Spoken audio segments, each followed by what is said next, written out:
Foolio's killers were found dead in prison just days after their sentencing, raising serious questions about law enforcement and how the case was managed. I haven't seen more thorough policing than that. That almost leads me to believe that maybe the feds lent a hand, or some assets or resources, or maybe that they got a bigger... The case moved fast, too fast. Now, with 2 suspects dead in prison just days after being sentenced, the real questions are surfacing. Who wanted them gone, and why? Let's break it down. This was the Foolio 5 case, dubbed the Florida bloodbath.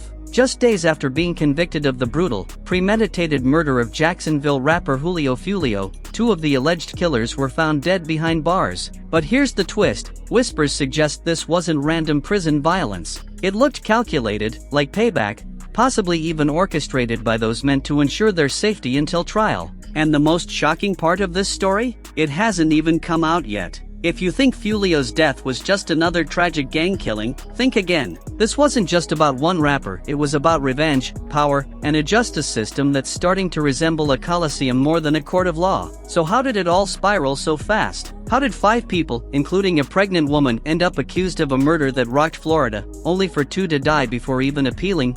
To understand, rewind to Julio Foolio, real name Charles Jones. Controversial, yes, but also resilient, surviving multiple attempts on his life. That ended on June 23, in the parking lot of a Tampa hotel, home 2 suites near USF, when he was gunned down with 31 bullets. But the story starts before that. Police say 5 people drove 3 hours from Jacksonville to Tampa, tracking Foolio during his birthday night out. The suspects, 30-year-old Rashard Murphy, 27-year-old Dave Murphy, 21-year-old Isaiah Chance, 21-year-old Elisa Andrews, the pregnant woman, and 18-year-old Sean Garrett. These weren't professional hitmen, they were mostly under 25, chasing clout over caution. After the hit, the evidence piled up quickly: surveillance footage, phone logs, even ring camera clips showing them prepping with weapons like it was a rap video. Authorities say they waited across from the hotel, watched Foolio pull in, and didn't flinch. It was cold, deliberate. He was found dead in the passenger seat, the vehicle riddled with rifle and handgun fire. And after that, they celebrated. Davion's has texted his thirst has been quenched. And let's go pop a bottle of Don Julio when we get back to Jacksonville. So it's like, I don't know, bro. If you're looking at candidates to fry, like, that would be the one, right? Like, if you wanted to, okay, we have a death penalty, who deserves it? Like that. I don't know. I would think it would be. They popped bottles. They posted about it. They even laughed in private DMs like it was a drill rapper scorecard.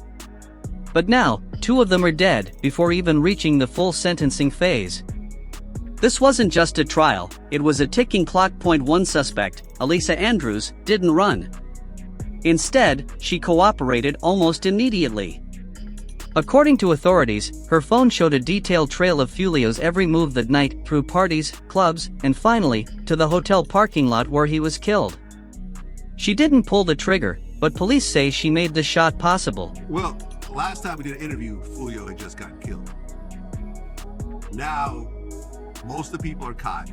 The girl that gave their location, she's cooperating. Let that sink in. A 21-year-old pregnant woman is now facing life in prison, or worse, for texting Foolio's location to her boyfriend and his crew. And what's she likely to do next? Flip. Court filings show she's the only one who didn't waive her right to a speedy trial, a move many legal analysts say is likely a tactic to secure a plea deal and avoid a life sentence or even the death penalty. Even Boozy weighed in, claiming cops were laughing about Foolio's death, calling the case biased and unjust. But it gets darker. Rashard Murphy, one of the alleged shooters, tried to represent himself in a death penalty case. Not traffic court, death row. He thought he could outsmart the system. Spoiler, he couldn't. As Fox 13 reported, Rashard is now one of 2 suspects found dead in prison under suspicious circumstances. Was it prison justice? Gang retaliation?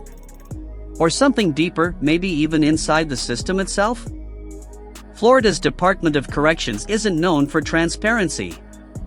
Lowell Correctional, where Elisa may serve time, has long faced scrutiny over inmate violence, staff assaults, and a climate of fear. She's gonna have a baby in jail. That baby will be taken away from her, and she'll have to serve the rest of her time. And she's going to do her very best to snitch as hard as possible to minimize her time in that jail so she can get with her newborn baby. which And might not be used. I'm gonna be honest too. Like, she's most likely still gonna get time. They're gonna send her to low CI, and low CI is a up spot. Like, you got getting bucked in there, so it's like you're like a famous. The shooters were sent to Florida State Prison, a facility infamous for scandals involving guards charged with murder, suspicious inmate deaths, and cover-ups that could rival any Netflix docuseries. It's a place where the system devours its own. So what happened next? Sadly, predictable, within days of sentencing, both Rashard Murphy and Sean Garrett were pronounced dead. Unconfirmed reports suggest one was killed during a gang-arranged altercation with another inmate. The other's cause of death remains under investigation. Suddenly, a case once considered airtight is cracking. 2 suspects are gone. Elisa is cooperating. And the last suspect, Dave Murphy, was caught because he couldn't stay off social media, literally taunting people from Jacksonville, claiming he wasn't going anywhere. And he didn't. That's his final. He's a dumb motherfucker because he was going on one of those like little chat things online, talking, saying I'm gonna pull up, I'm gonna do this, and the whole time he was in Jacksonville.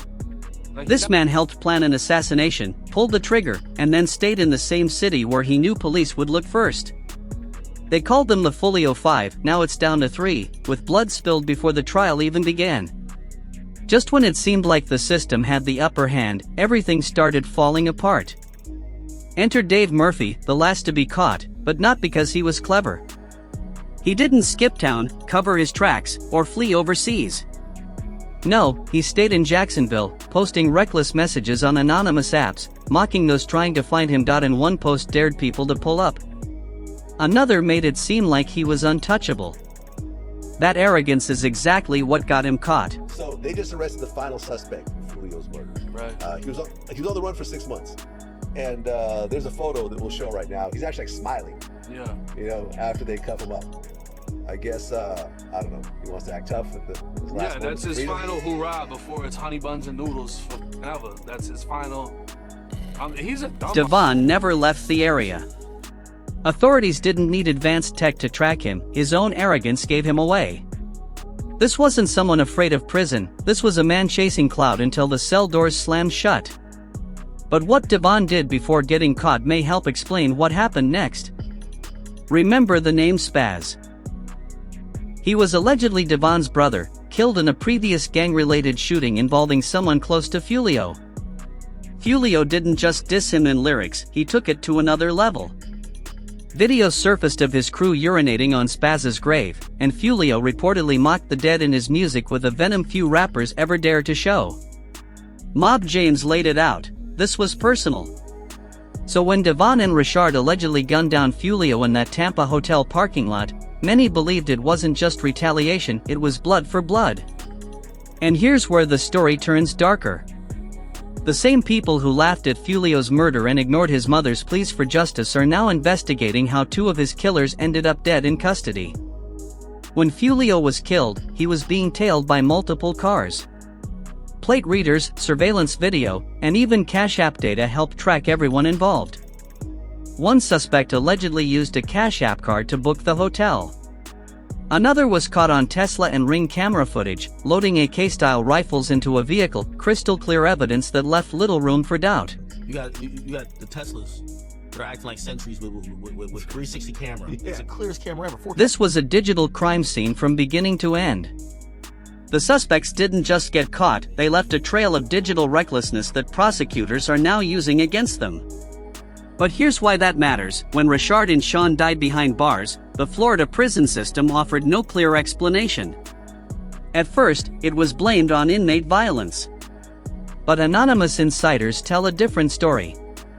Rumors swirled that Foolio's reach extended far beyond music, that people inside the prison knew exactly who his killers were and decided to settle it the old-fashioned way. One anonymous claim says Rashard was cornered in a hallway, brutally beaten, and left without help for hours. Another alleges Sean was killed in his sleep. While these accounts remain unconfirmed, even a grain of truth raises a serious question: who allowed it to happen? If the Florida Department of Corrections is turning a blind eye, then this isn't just a story about gang beef. It becomes a story about state-enabled revenge. Just listen to what 1090 Jake said about the corruption and violence inside Florida's prison system. It paints a much bigger and much darker picture. And low CI is a f***ed up spot. Like, you got getting bucked in there. So it's like, you're like a famous rat. You know what I mean? But they more so be going after the girls that be killing their own kids and like crazy like that. But low CI, the Florida Department of Corrections doesn't f*** off. It's very much like, it's war. You know what I mean? You got COs killing people, inmates killing people. So what they have to look forward to isn't anything nice. And then obviously if any of them get death, that's a whole nother. This isn't hypothetical, it's a known pattern. Florida's correctional institutions are infamous for excessive force, inmate deaths, and systemic abuse. And whether people want to believe it or not, the evidence points to something far more sinister. This wasn't about justice, it was about erasure. There was no interest in a trial. They wanted silence, and they got it. 2 suspects are now permanently silenced. A system meant to hold people accountable ended up killing them before a verdict was ever reached. By the time the second body dropped, no one was asking, how did this happen? They were asking, how did no one see this coming? Florida's prison system is no stranger to controversy, but the sudden, unexplained deaths of Rashard Murphy and Sean Garrett, 2 of Foolio's alleged killers, have raised red flags, even within law enforcement.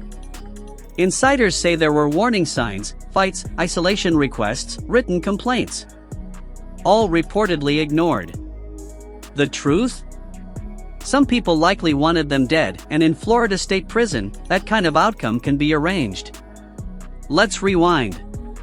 Rashard Murphy was charged with first-degree premeditated murder, just like the others. But his case spiraled quickly. According to court documents obtained by local outlets, Rashard tried to fire his lawyer and represent himself. His behavior raised concerns. He wasn't just angry, he was desperate. He said he couldn't communicate with his attorney and claimed he was being treated like he'd already been convicted. This guy's nuts. I think that's why. I mean, he wants to defend himself, which is insane in a death penalty case. And then he actually has said that he may use an insanity defense, which also is insane in itself when the facts show otherwise, that these guys had meticulous planning and attempts to cover up crime. And when you have that, good luck in getting an insanity defense, because to sustain an insanity defense, you have to have an established medical condition, and you have to not know the difference between right and wrong. But when you meticulously plan and then try to cover up your tracks, that shows you knew the difference between right and wrong. It shows you knew what you did was illegal. And when you want to just try to put forward an insanity defense as your own lawyer, it doubles the level of defense. Then came the letter. Rashard wrote to the judge, claiming that deputies at the jail were blocking his mail, restricting his calls, and preventing him from preparing a defense. This wasn't just posturing, it was a man unraveling. And when desperation mixes with reputation inside a Florida prison, it often leads to violence. We've seen this before. In 2012, Darren Rainey, a mentally ill inmate at Dade Correctional Institution, was seriously harmed in a scalding shower, his skin peeling off in sheets. No one was held accountable for 4 years. In 2015, several guards at Franklin Correctional were found to be part of a white supremacist gang operating within the prison. And in 2020, a whistleblower revealed that guards at Lowell Correctional Institution, the same facility where Elisa Andrews might be sent, were forcing female inmates into degrading situations under threat of harm. So when 2 young black men, recently charged with killing a well-known rapper, end up dead within days of sentencing, it doesn't seem like bad luck. It looks like a pattern, especially given the gang connections involved. To be clear, Foolio wasn't just a rapper. He was the face of a crew called 6 Block, locked in a long-standing feud with rival groups ATK and 1200. These groups are believed to have coordinated the murder in response to past conflicts, a feud that has lasted for years. This is something in Jacksonville that is very well known. These videos, both by our victim as well as by the rival gangs, are posted immediately. It's in the public domain, and it details this long-standing feud. Foolio's own lyrics reference several real-life deaths, and his music videos often show disrespect toward his rivals' graves. In one of the most notorious incidents, his associates desecrated the grave of a rival believed to be Spaz, the brother of Rashard and Devon Murphy. That's the same guy who, after the murder, allegedly sent out a text, "I'm coming home, my thirst is finally quenched." Like, it was a mission for him. So, I mean, if we're talking about motive, that's classic get back, right? Hey, his people did something to my brother. They kept laughing about it. They've desecrated his gravesite. This is a rapper who's been known to make videos at gravesite or laugh at the dead. Now we get to laugh at it. That message wasn't just bragging, it was a blood oath capped. When that kind of feud enters a Florida prison, where gangs, guards, and politics mix, it becomes a war zone. Former inmate and prison reform advocate 1090 Jake described Florida's jails as urban battlegrounds, with fights expected, extortion common, and murder used as strategy. So when 18-year-old Sean Guy died in custody, charged with murder and facing the death penalty, no one was surprised. He died before a judge or jury could hear his story.